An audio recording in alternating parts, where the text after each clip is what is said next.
क्या आप शिव के 3 पैरों वाले गढ़ ऋषि भृंगी के बारे में जानते हैं, जिनकी वजह से शिव को अर्धनारीश्वर का रूप धारण करना पड़ा। पुरानी बात है, कैलाश में शिव के कई गण रहते थे, जिसमें नंदी, वीरभद्र, श्रृंगी और ऋषि भृंगी प्रमुख थे। भृंगी शिव के परम भक्त थे। वह हमेशा शिव की भक्ति और आराधना में लीन रहते। उन्हें अपनी भक्ति पर बड़ा घमंड भी था। वो शिव को तो पूज्य मानते, पर पार्वती की पूजा नहीं करते थे। वे शिव को सब कुछ और शक्ति को महत्वहीन समझते थे। पार्वती को प्रणाम भी नहीं करते थे। एक दिन सभी देवता और ऋषि शिव व पार्वती की आराधना कर रहे थे, लेकिन भृंगी ऋषि सिर्फ शिव की परिक्रमा करना चाहते थे। पर माँ पार्वती तो शिव के साथ ही बैठी थी। ऋषि परेशान हो गए। उन्होंने माँ पार्वती से कहा, माँ आप शिव से थोड़ा अलग हो जाइए, मुझे शिव की परिक्रमा करनी है। यह सुनकर पार्वती मुस्कुराकर बोली, मैं शिव से अलग नहीं हूँ, मैं ही शिव की शक्ति हूँ। मेरे बगैर शिव अधूरे हैं। लेकिन ऋषि अपनी जिद पर अड़े रहे। उन्होंने एक सर्प का रूप धारण कर बीच में से शिव की परिक्रमा कर ली। ये देख शिव पार्वती से एकाकार हो गए, अर्धनारीश्वर का रूप धारण कर लिया, यानी आधे शिव व आधा पार्वती। ऋषि ने तब एक भव्य का रूप धारण कर शिव की जटाओं की परिक्रमा कर ली। इससे माँ पार्वती अत्यंत क्रोधित हो गई।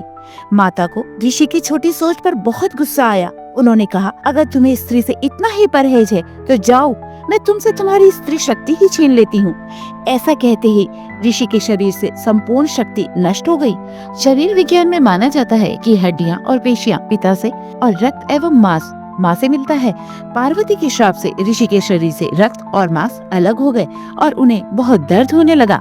वह इतने दुर्बल हो गए कि उनसे खड़े होने की भी शक्ति नहीं रही और वह जमीन पर गिर गए। तब अचानक ऋषि को अपनी गलती का एहसास हो गया। दुख और पश्चाताप से वह शिव और पार्वती के पैरों पर गिरकर क्षमा मांगने लगे। शिव को ऋषि पर दया आ गई। वे पार्वती से कहने लगे, हे देवी, इन्हें क्षमा कर दो। पार्वती बोली, पुरुष स्त्री के बगैर अधूरा है, शक्ति के बिना तो शिव भी कुछ नहीं।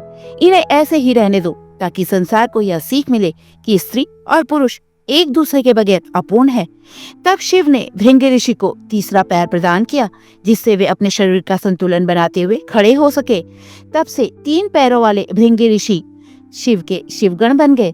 इसी घटना के बाद से ही, क्योंकि भृंगी ऋषि ने शिव की आधी परिक्रमा की थी, शिवलिंग की भी आधी परिक्रमा करने का विधान बन गया।